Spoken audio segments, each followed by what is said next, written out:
They live in a world totally alien to us. They don't walk. They don't breathe air. They're big! Bill Nye the Science Guy. Bill Nye the Science Guy. Bill Nye the Science Guy. Science rules. Bill Nye the Science Guy. Inertia is a property of matter. Bill Nye the Science Guy. T minus 7 seconds.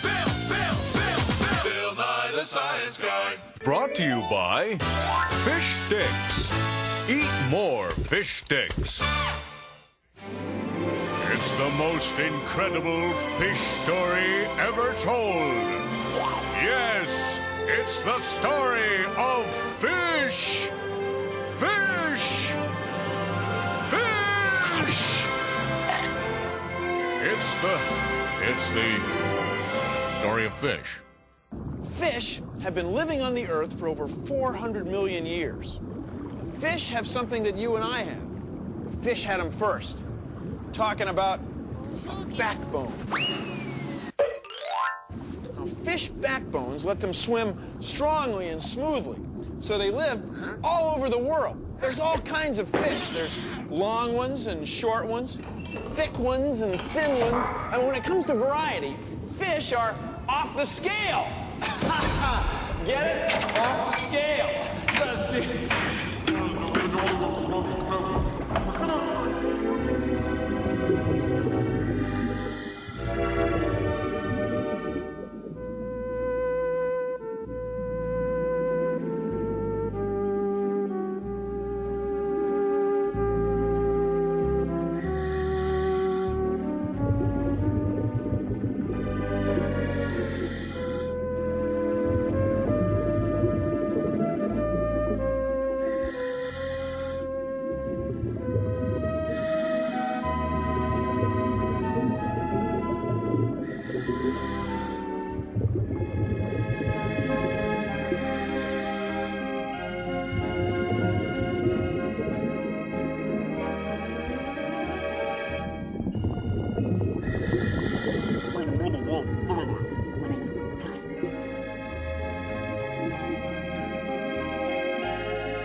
¿Qué son exactamente estos animales que viven en un medio ambiente acuático?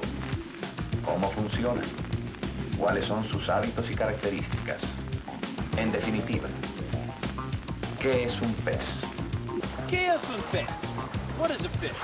Well, hay peces grandes. ¿Grandes? Hay peces pequeños. Hay peces pequeños. Because they've got it worked out. I mean, see, I'm going to wear this suit just to keep warm. I've got to wear these weights just to get down. Fish can go up and down all they want. And the fins, I got to strap them on. Fish have theirs built in. And I can't even get started without this. I couldn't even breathe. But spine, though, backbone, that I've got. I've got that. Well, anyway, let's get started. The name is Pond. Fish Pond. But surely you must know, Mr. Pond, that while fish can breathe underwater, secret agents cannot.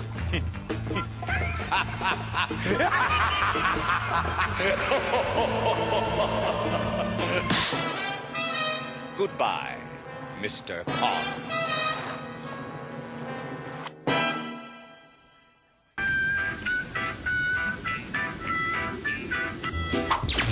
All fish have backbones. Thank you.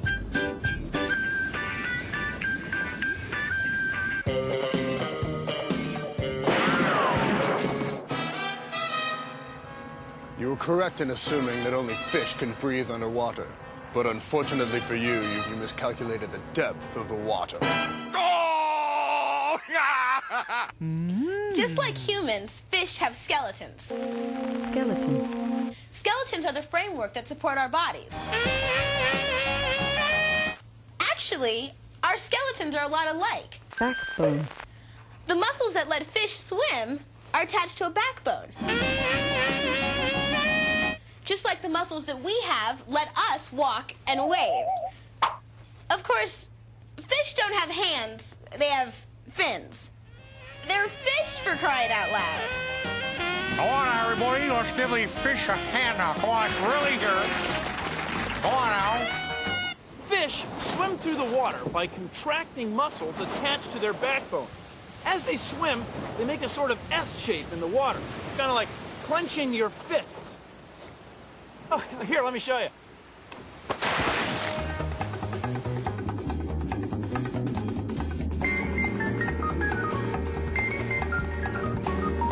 Contracting muscles attached to their backbone.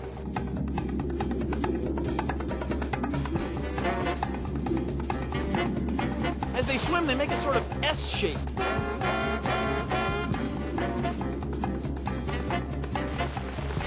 As the muscles contract, the fish make a sort of S shape in the water.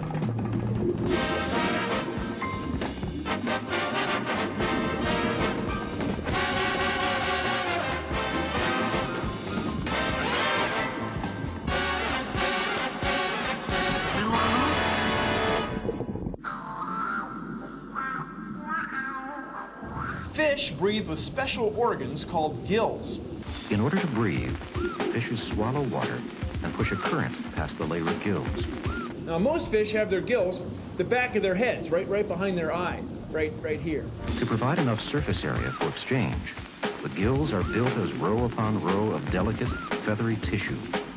Now, fish exhale, too. Their gills allow them to have carbon dioxide dissolve right back into the water. The same way our lungs let us exhale carbon dioxide right back into the air. It's at the gills that the blood is nearest the outside of the fish's body. Here, there's only a thin membrane, and oxygen and carbon dioxide pass between the red blood cells on one side and the water on the other. So we breathe like this. And fish breathe like this.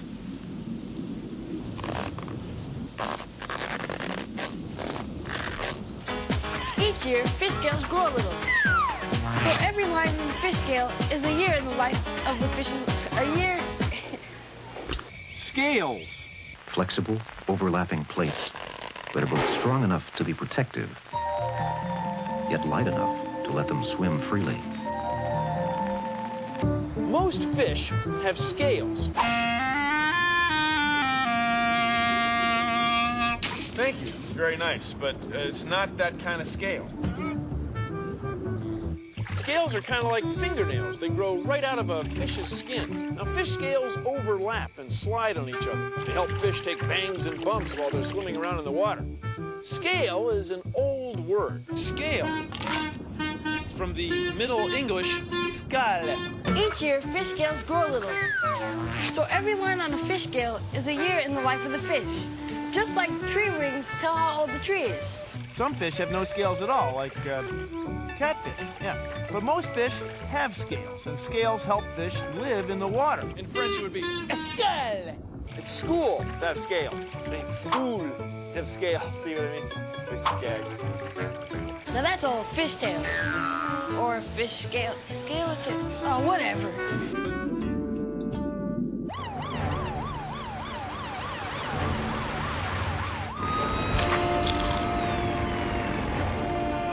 Next on Fish and Chips.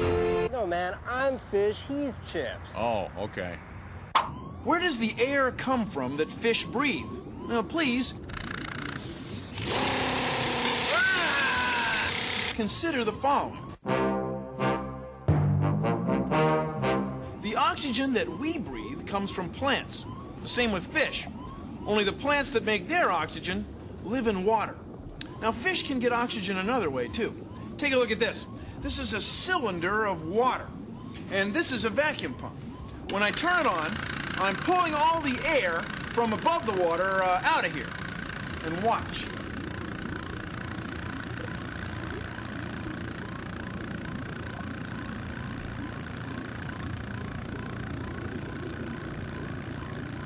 Working. It's working! See those tiny bubbles? Those bubbles are air. That's the same air that fish breathe. Yes. Yes, it's working. Now those bubbles are the air that fish breathe. Here, we'll let the air back in. Now we can measure the oxygen dissolved in this water with this, a dissolved oxygen meter. Yeah, it says about 8.8 parts per million. But watch, we can mix some more oxygen in with this, the whisk of science. There. See the bubbles forming? They're the same kind of bubbles that form when the wind blows over the ocean, or raindrops disturb the surface, or you may have seen whitewater in a river. All of these processes let air mix in with water. And it's these processes that mix oxygen and water that fish breathe. So now let's measure it.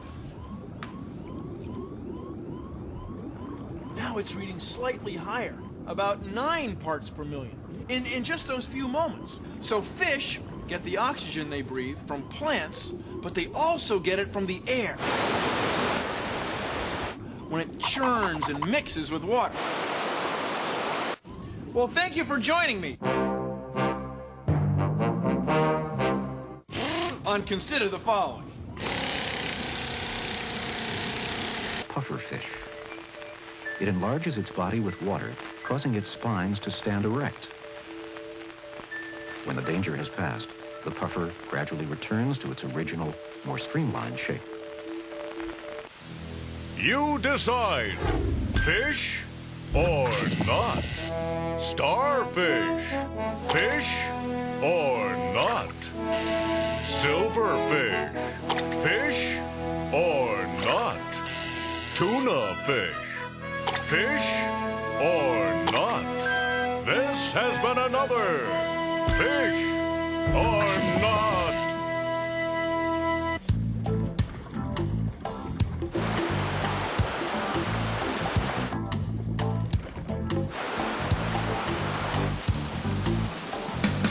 Salmon are a little bit unusual. They live part of their lives in fresh water and part of their lives in salt water. They might grow up in a stream like this that's full of oxygen and lots of little things to eat, like this one. After salmon hatch, they look like this. They're living in fresh water. These are fry. And out here, salmon are about a year old. They've gotten bigger and stronger. Now they're losing their camouflage because they're getting ready to leave fresh water and head out into the ocean. This is where the river flows into the sea. Salmon come here and hang out for a while to let their bodies change from freshwater to saltwater or saltwater to freshwater, depending on which way they're going. Right now, I'm headed that way, out to sea. Isn't it beautiful?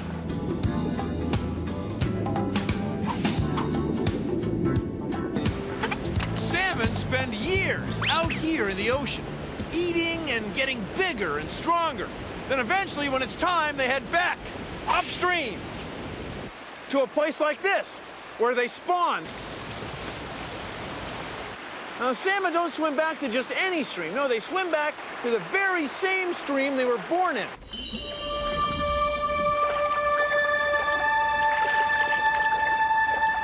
And near as we can tell, they find their way using their sense of smell, the way the water tastes. And once they're here and they've laid eggs, some species of salmon die. And the whole cycle begins again. Deep beneath the waves, a world of beauty awaits us. We are struck by the gracefulness of these creatures. The fish utilize its powerful jaws to pull the rocks back, creating a safe haven away from predators. Instead of hands and feet, fish have fins. Now, fish fins have bones in them called rays. The fins are composed of a thin web of skin supported by rays. And the skin between the rays is called a membrane. So fish fins kind of work like these fins. This looks like the membrane, and these look like the rays. A lot of fish fins, as they go through the water, form a cup, which allows them to push very strongly on the water they're swimming through. It worked great. Of course, fish are better at it than we are.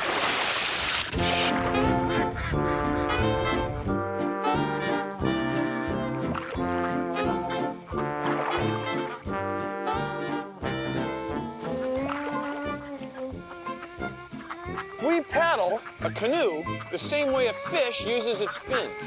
See, when I push on the water with the paddle, the force goes through my arms and my bodies into the boat. If I didn't have the boat, it would be hard to get anywhere with the paddle. Well, a fish fin is connected with muscles to the fish's backbone. See, without the backbone, the fish couldn't use its fin very well. It's the same thing. Beautiful day for paddling, for finning.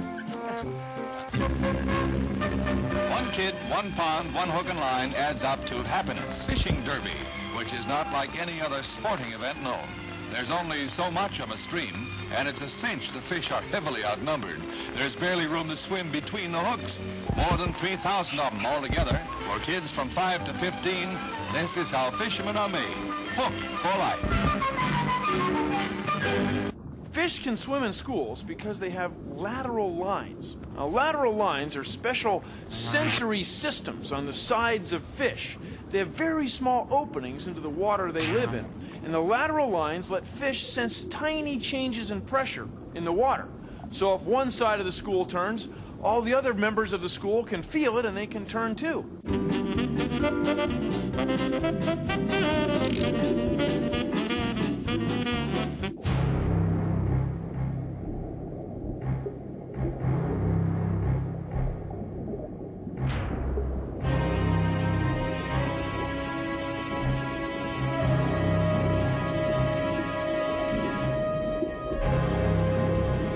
These are sharks.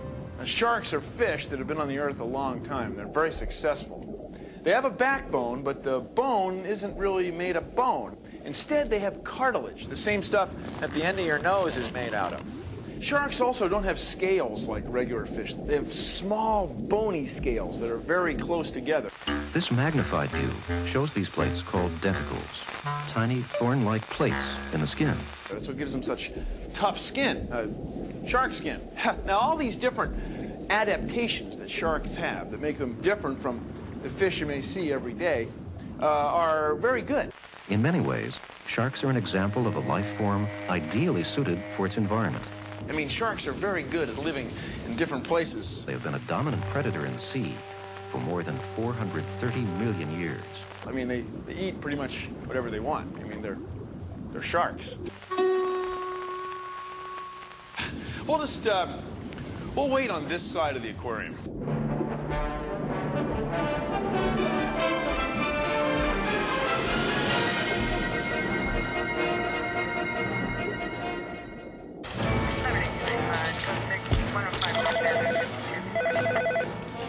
Listen, man, I'm up to my gills in paperwork here.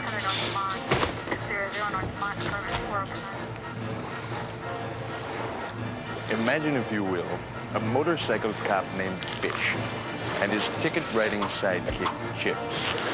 Two backbones of justice pledged to fighting the slime of the ecosystem. They don't know it yet, but Fish and Chips I'm Fish, he's Chips. have just entered the title zone. How many times do I have to tell you? I'm Fish, he's Chips. Okay, all right. Fish live almost anywhere there's water, except for the Great Salt Lake and the Dead Sea. Thank you. You live on land, right? Well, fish live in water. But take a look at this. See that water? See that trash? That came from people. Now, it wasn't one person who dumped a whole bunch of trash in. No, it's a whole bunch of individual people dumping individual pieces of trash. Now, you want your place where you live, your home, you want it clean, right? Well, so do fish. They don't want it to look like that. They want it to be nice. They want it to be a nice place to live, because I'm going to tell you what. The ocean covers what? Covers most of the planet. See, our home is is covered with the place where fish live. So we have to keep the water, the ocean, the lakes, the streams, we have to keep them clean, or eventually it's going to catch up with us, okay? You want your home clean, fish want their home clean.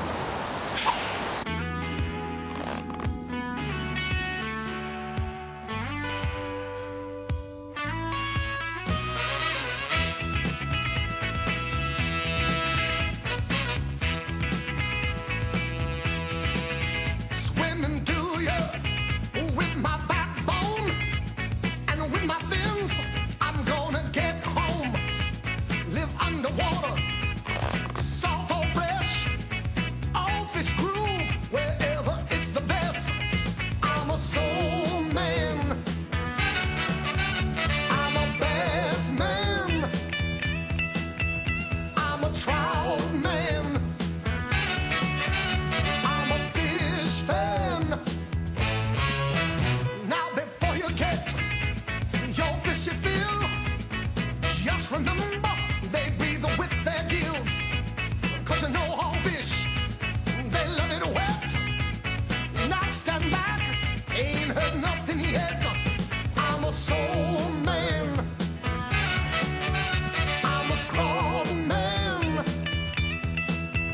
I'm a sturgeon man, I'm a fish fan. Good night, everybody. We'll see you underwater.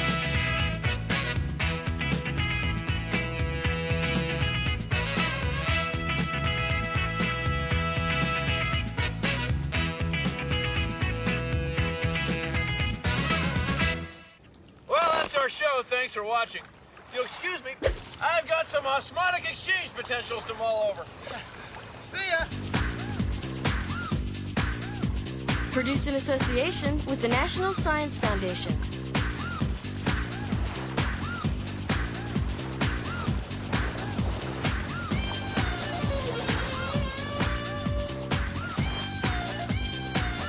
It's one thing to talk about, but the fish have no trouble living out here. You know, we call it slime. We say fish are slimy. But fish don't think of slime as unpleasant or anything. They think it is it's important. I mean, they gotta have slime. And, you know, it controls their osmotic chemical exchange with their surroundings. Slime is wonderful. It lets them slip through the water. But look at us. We gotta wear all this stuff and fight with it. We got a backbone, though, even though they have one, 4 million years ago. Fish are just, it's cool.